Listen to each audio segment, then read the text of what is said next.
We all know personalization improves conversion rates, but did you know that with Sheer ID, you can invite and reward consumers based on their groups and affiliations securely?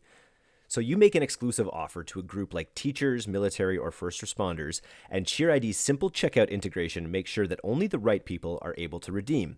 The best part is that the process is incredibly simple, and it's embedded right into your brand's checkout flow. Start your personalized checkout campaign today. Visit sheerid.com.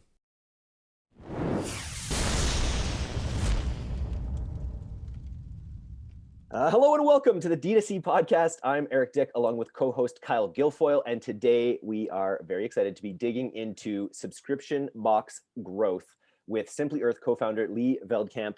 Simply Earth's mission is to teach people how to use essential oils every day so they can live a toxin-free life.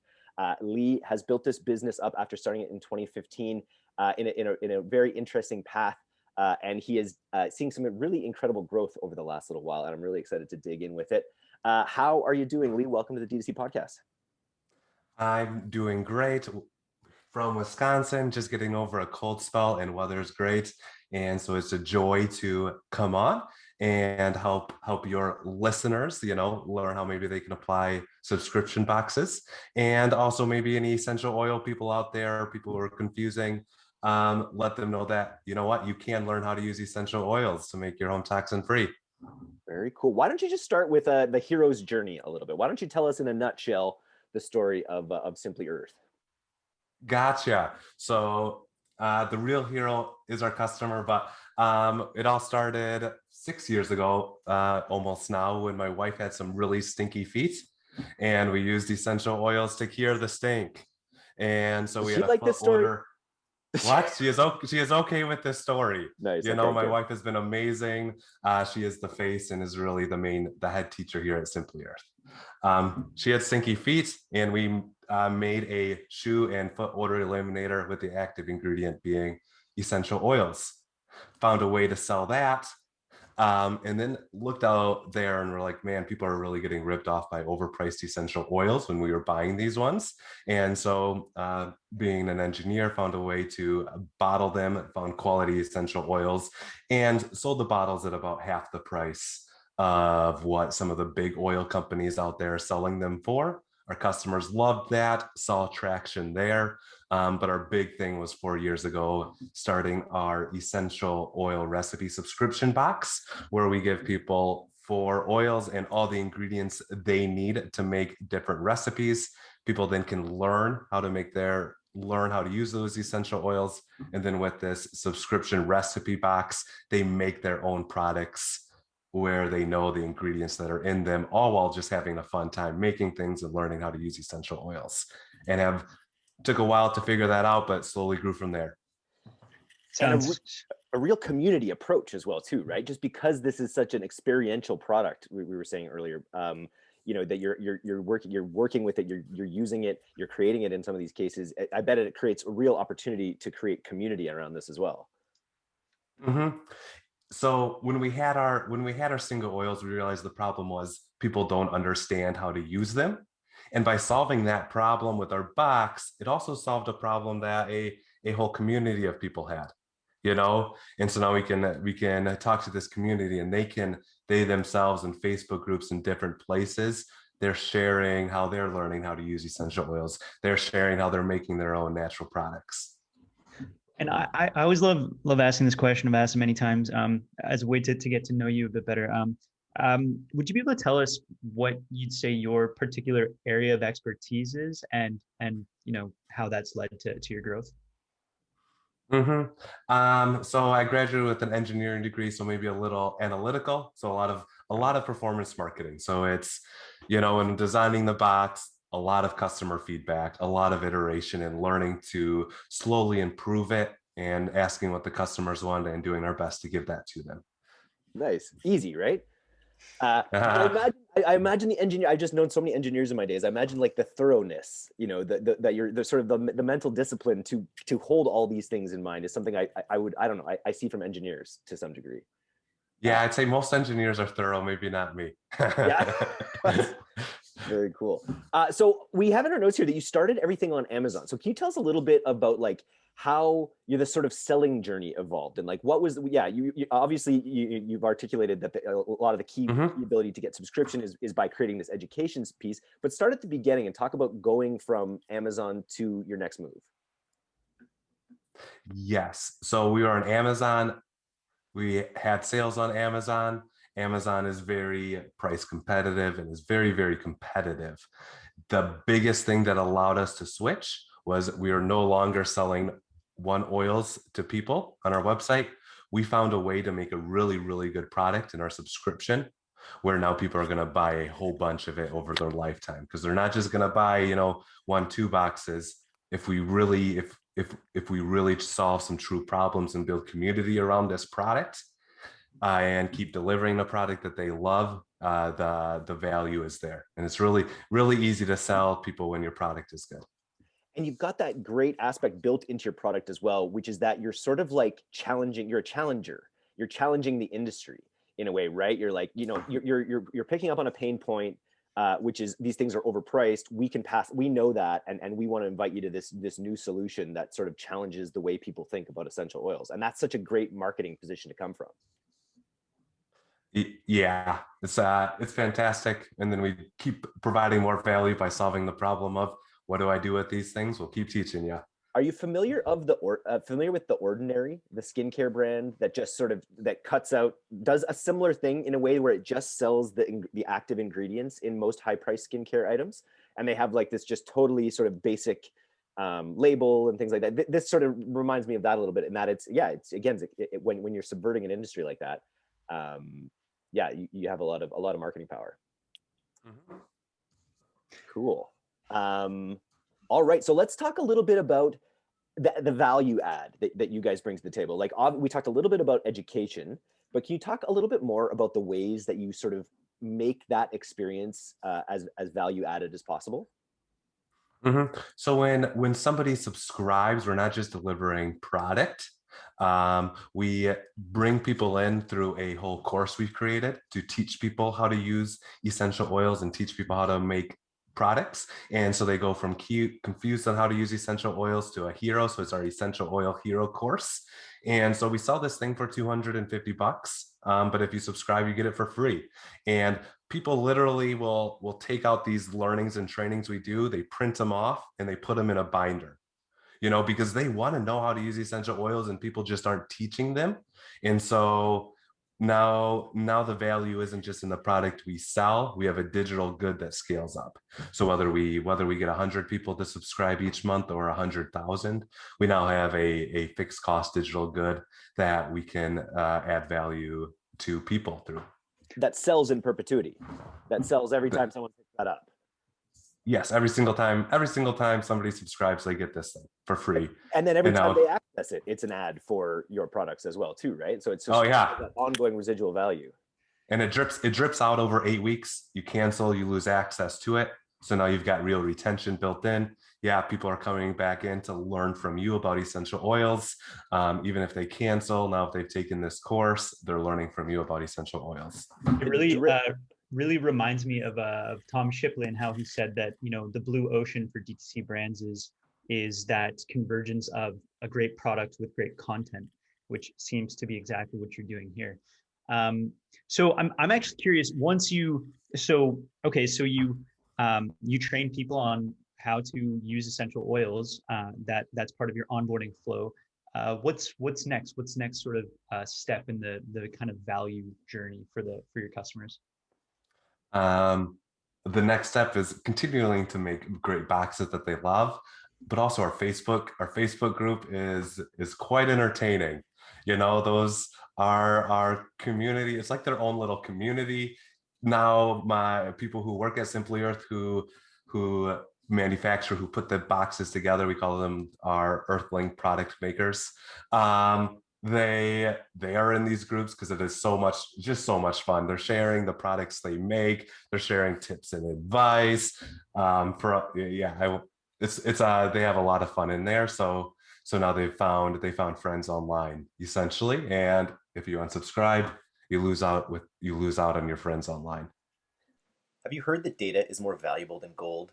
It's an interesting idea, especially because, like data, oil is only valuable when you expertly refine it. But not everyone has a great data science team.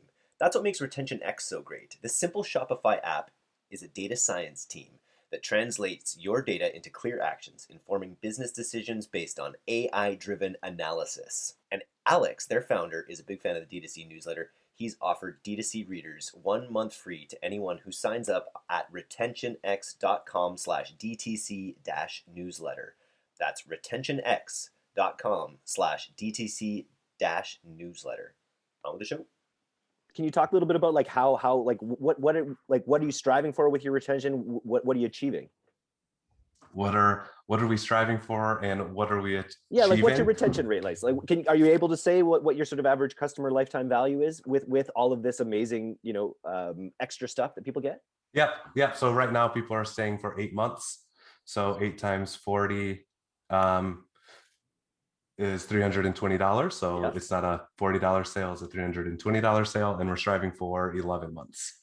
That's amazing. And so continuing to build up the community, continuing to A/B test onboarding emails, A/B test SMS onboarding. We're about to launch that. So building that up, building up cancellation flows. So, hey, you're canceling.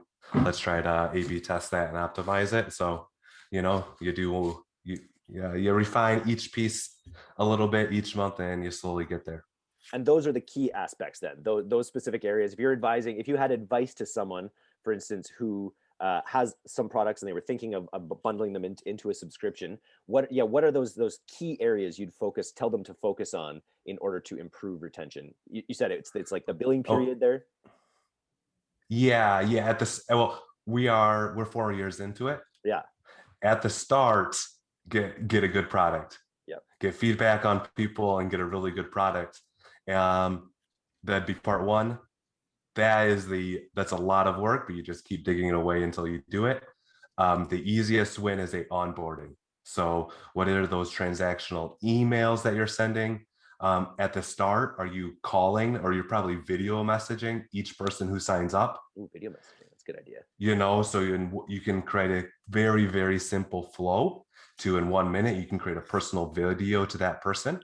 Because if you're only signing up, 3-4 people a day, you can send video messages to each of those people, because these are people that you are going to learn from and build a product from. And by doing that, you will also create retention. Maybe it's not scalable at the end, but at the beginning, it's what am I doing personally in onboarding to connect with these first people, so I can give them a product they want that solves that community problem. So whatever product you have, what is that kind of community around it? And then what product can I sell to them to solve a problem? And so it sounds like you've got a great product figured out that people like and they stay around for a while. I'm particularly curious about how you approach advertising and traffic, especially since you're an engineer. Would you be able to break down your approach to your traffic? To advertising and traffic? Yeah. Performance based. So what is the cost to get somebody to subscribe, and how much revenue will they bring in lifetime? And then what is the final margins after overhead and everything else? We focused on ROAS? Nope.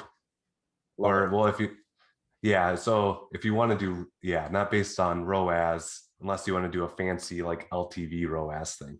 But and are you focusing on any particular channels? Facebook is the most successful for us so far, and it has scale, and haven't had a lot of success other places, but that's probably just because we haven't put our effort into it. And so even as big as we are, big-ish, and 4 years in, man, there's something to be said on focus on a channel and just do a really, really good job at it until you actually hit scale. Because there's a lot of scale. It's a big United States and the world is very big. I love it. I gotta plug our YouTube course, which is coming up this month, at the end of this month. I think YouTube could be another, especially with all the content that you put out, all that amazing video content, I think would work really well on YouTube as well, potentially. Yeah, I think so too.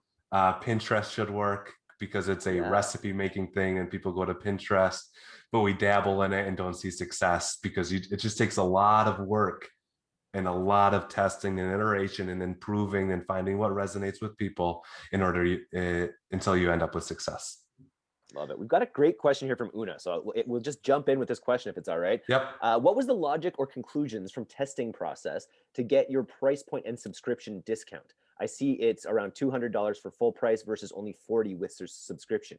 How did you land on those numbers? Yeah, so that is a compare to price. And so every single month we claim it, because if you bought these oils from the big essential oil companies, it's going to cost you about over $150 usually. Yeah. And if you buy it from us, you only get it for $39. So that is how we came up with it. One thing, we did used to sell this as a one-time box at $59. But that confused people because it gave them more options and not as many people subscribed. So we saw an increase in revenue from just doing the subscription. We also used to do quarterly. We actually saw an increase in conversion rate on our page when we took away the quarterly option, even though people liked it, or some people liked it. Interesting. Well, I'm just curious, what do you use to serve your educational content? Platform, Teachable. Teachable. Yep. Very, very cool. And then just a Facebook group? Just a Facebook group. And then anything else? Anything else that sort of binds people together in the community? No. A newsletter or anything like that? Like emails, you mean? Just the emails, I guess, right? Yeah, we send emails to people, and we're currently looking to innovate on that, since email is the biggest channel. You spend all this time and energy thinking about how you can make your Instagram cool. It's like, maybe we need to take a step back and make our email cool. That's good advice. I love it. Let's see here. So you've got this Facebook group. What I'm wondering, I think, I built a few Facebook groups, and what you're really trying to do with Facebook groups is, give it some boundary, give it some structure, and then let people make it their own. It sounds like they've done that in your group. Like, are people doing lives? Are people really making that group their own? And what I'm also, the second part of that question is, are you then using that content back up through your marketing in any interesting ways? Yes and yes to both of them. They definitely make it their own. They post, I'm getting this box, I'm so excited. They post the recipes they make. They post tips and tricks, like some of our oils are thicker and you can't pour it out super well without warming it up. And the person's like, it's not working. And then 50 comments come in from our people like, oh, here's how I warm it up. Here's how I warm it up. And they have some pretty funny solutions. How we use that. Yeah. How we use that then is in our copy. And hey, can we use this picture in retargeting? Try that picture in top of funnel, and just trying to get those copy things. We use it for future box development. And so we put out polls on there of, hey, what theme would be most interesting to you? What recipe would be most interesting to you? And then feedback on their last box. It is our go-to place to communicate. And then everybody knows that's where it's happening. Very cool. I'd love to actually take a step back to your product and building a product that people really like, and that sort of product market fit journey. Could you break down for us how you actually went about building a product that a market really enjoyed? Did you know who you wanted to market to first, or did you just know that you loved essential oils and then found the market? Yeah. So my sister who works with me, I was like, we're gonna get to 1,000 subscribers this year, and she laughed at me. She's like, no, nobody would want this thing. This is gonna be too much work to make all the recipes. I'm like, no, it's gonna be a lot of fun. It'll be really simple. So we didn't know we would have product market fit. I think what we did know is that people didn't know how to use essential oils, and they wanted to learn about them, and people enjoy making things, and we put out a product that served those things, and people loved it. Nice. And then who is your audience with this product mostly? Like, what is it? Is it a younger audience? Is it an older audience? Who's really into this? Yeah, so it varies a lot. We like to say two things. It's people who like to be natural, but sometimes it's a little overwhelming. It is all females, but like to be natural, a little overwhelming. And if scrapbooking were still a thing, like our core audience used to scrapbook. Totally. You know, they are looking for fun activities to do with their hands and to learn. And this box gives them that opportunity. Cool. What was what so when you made the transition from one-off sales to a subscription box model, what were some of the mistakes that you made early on, or how would you have done it differently? Um, Mistakes were aplenty. How would have I done it differently? Um, I, I don't know. I'm so glad that we just tried it. That hey, we're going to try this problem. It serves and truly serves the community. So get off your ass and do it. Basically, it sounds like that's. I think that's that. You're glad that you did it, and that this Yeah, whole process. one interesting thing, not interesting, is it forces us to do product launches. Mm. So some of these brands where it solves a unique problem, but it's like, if I did this, it's going to be a lot of work to launch this new product to my community. When you have a subscription, yeah, you find a way to launch that new product to your community, and so it builds up some skills within the business. Cool. I want to get back into the education piece because we make course content. I made different kinds of course content before. Oh. I was wondering how you tackled building education like into your actual company. Did you hire someone whose job it was to sort of take over the courses? Did you do them yourself? How did that work? So my wife is the head teacher here at Simply Earth, and she's a educator by training. She was a middle school science teacher, and so she is very, very good at teaching and training people. And I think if you want to do this at your company, you should get a teacher on board because man, teaching builds up a lot of skills that are so valuable for a direct to consumer company. Super interesting. Nice. Yeah. What else? So you've got your LTV. How long did it take you to get your LTV dialed? Like how long? Like I get the sense you guys are growing quite a bit. I feel like you're putting some good money into ads, and you're doing that with confidence because you really understand your LTV. Can you talk a little bit about your growth journey with ads and your willingness to be more aggressive as you get more sure about your LTV? How long have you had that dialed? We have had that dialed for 3 years, and even being an engineer, and it slowly improved. So right away we were already looking at it. The other people in the business, it still can be a tough pill to swallow. When you say I want to spend more than the product cost to get a new customer, it's just a tough pill to swallow. And so having that confidence, and it is helpful to have the revenue coming in from the single product sales to keep things moving because the subscription, it just builds up over time and it's slow and steady. At what point did you add education into the mix? Like how long had you? Great question. So it was last year. Yeah, a year and 4 months that we launched our Essential Oil Hero course. We are always teaching and training people with videos on how to use the essential oils. You've got videos for each oil in the box and recipes. But yeah, it's one of those things where if we can teach people even better, they're asking for it. We believe that they will stay around longer, and it did. And I'm really curious, once you added education into the mix, how quickly you noticed the impact that it had and what that impact was. Yep. So saw the 1 month people dropping off less right away. And overall, I want to say it added like 0.6 months. Just right away. So you want to talk, $25 for each new purchase. And you don't spend any money to get $25 for each new purchase. That's pretty compelling. Pretty compelling case.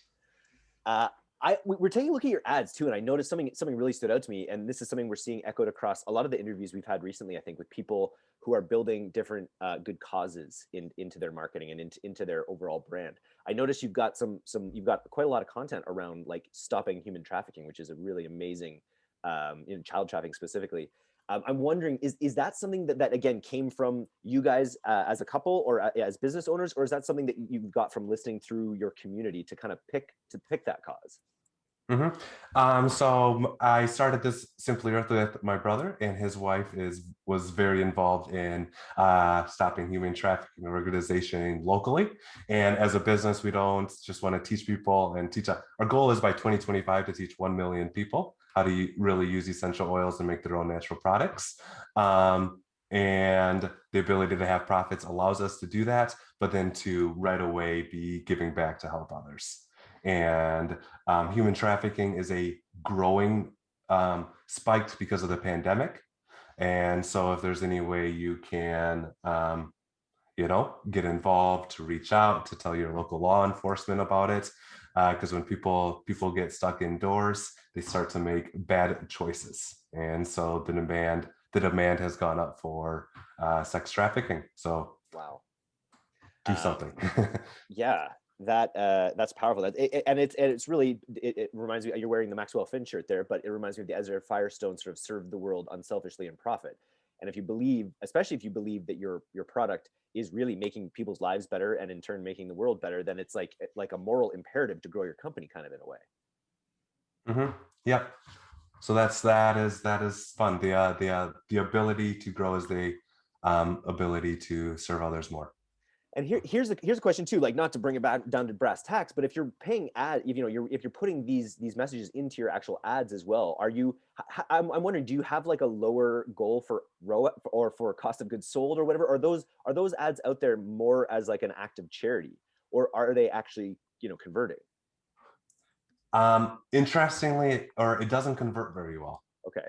So it isn't a big lever on people, and so those ads are very much a retargeting one. But it isn't the strongest message is teaching people how to use essential oils, and you're way overpaying if you buy essential oils from the big oil companies. Amazing.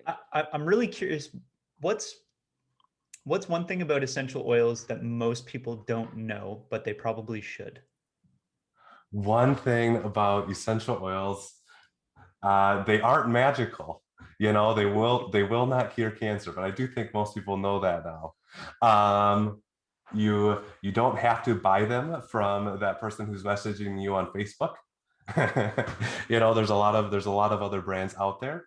And other brands are very, very pure, like Simply Earth. And so it's a joy working with amazing suppliers and farms, and excited to go visit them, more of them post COVID. And so we had a whole thing lined up, and then COVID hit, and we weren't able to do all the on-site visits that you want to. You always can know, but not the on-site visits. Here's a question for you. So say in an act of, Canada annexes, where you are in Wisconsin. Oh, uh-huh. And because of that, everyone there who's running a business gets a $50,000 grant from our good government. What do you do with that $50,000 in your business today? Yeah, spend it on ads. That's what I love to hear. Spend it on ads. Maybe get a content creator who just creates content for 8 hours each day that is really fun and engaging. That's a pretty good idea. But that's to help our ads perform better. Speaking of that, our last challenge was on pre-sale page content, on landing pages rather than driving people directly to your homepage. I'm wondering if you've experimented with pre-sale pages in a way that allows you to, maybe leverage more direct marketing on focused groups. We have not, but it's something we want to do. Nice, very cool. Yeah. Well, yeah. As a guest of the podcast, you are a D2C Plus member. We'll make it. I think that much is clear, and we'd love to have you back on to talk about this. We'd love you to be an expert in the community on subscription boxes. I want to thank you so much for coming on the podcast today. All right, thanks, Eric. Thanks, Kyle. Thanks, Lee. Cheers. Thanks to our attendees today for coming out. We had some great questions from Una. If you're listening to this, remember that you can jump on any one of these podcasts with us if you want to join D2C Plus, which you can do for only $1. If you go to d2cplus.co right now and join up with us. You can join a community with the likes of geniuses like Lee Veldkamp, building this this Simply Earth amazing business. So anyways, thanks again to everyone. Thanks to the guests. Thank you, KG, and have a great weekend.